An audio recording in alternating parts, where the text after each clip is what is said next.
mass suicide attacks by civilian volunteers could also be expected. A bloodbath seemed inevitable. It was estimated that over 250,000 American lives might be lost.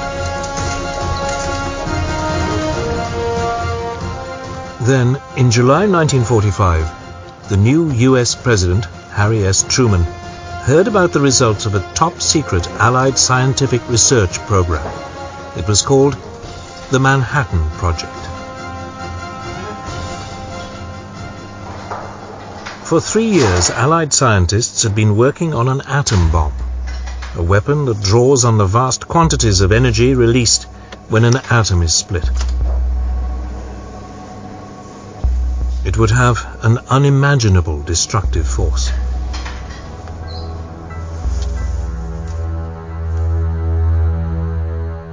The project was led by US General Leslie Groves, an Army engineer.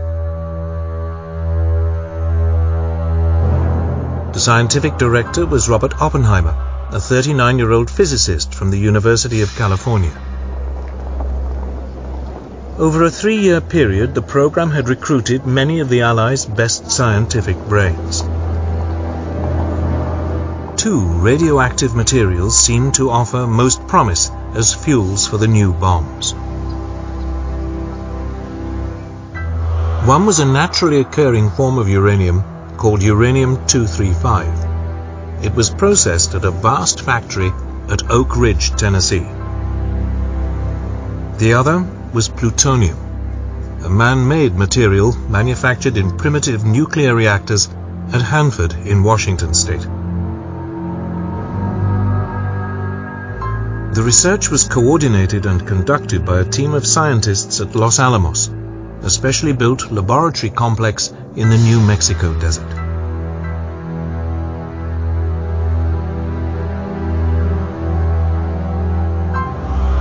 By early 1945, the Los Alamos scientists were pretty confident that they had a uranium bomb that worked.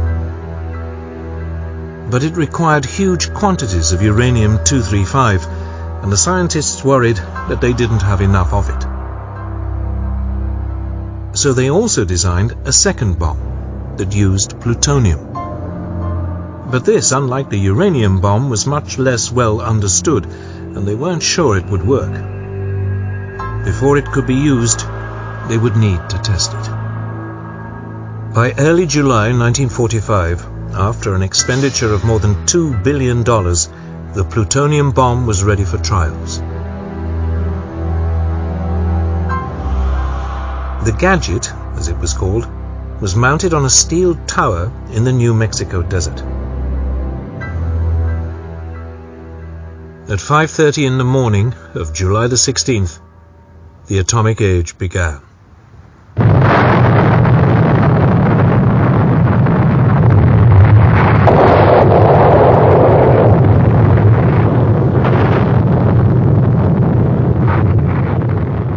News that Operation Trinity had been successful was swiftly passed to President Truman. He had recently arrived at a conference in the Berlin suburb of Potsdam, meeting with Stalin and Churchill, discussing the future of Europe. Truman didn't hesitate. He ordered his commanders to prepare to drop the new bombs on Japan as soon as possible.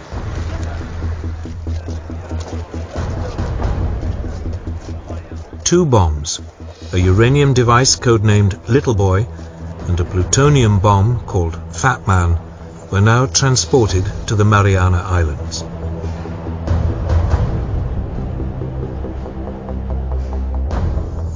There, the immensely experienced Colonel Paul Tibbets, leader of the specially trained 509th Composite Group, prepared his B-29.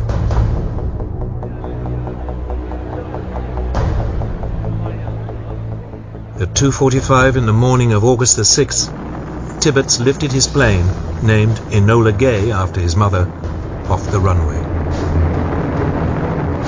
On board he was carrying Little Boy.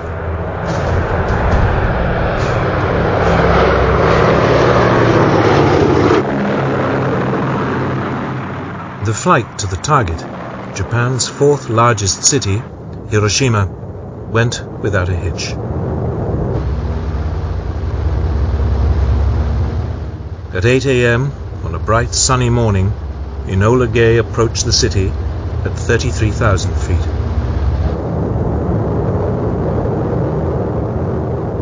Then, at just after 8:15, Little Boy was released.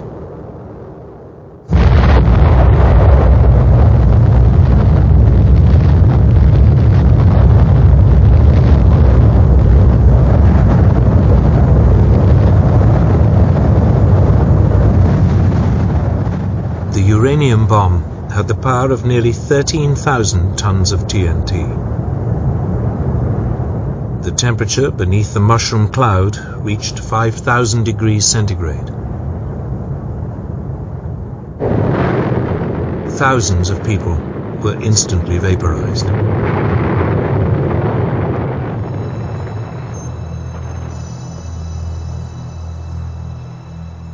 Shock waves leveled buildings up to a 5-mile radius.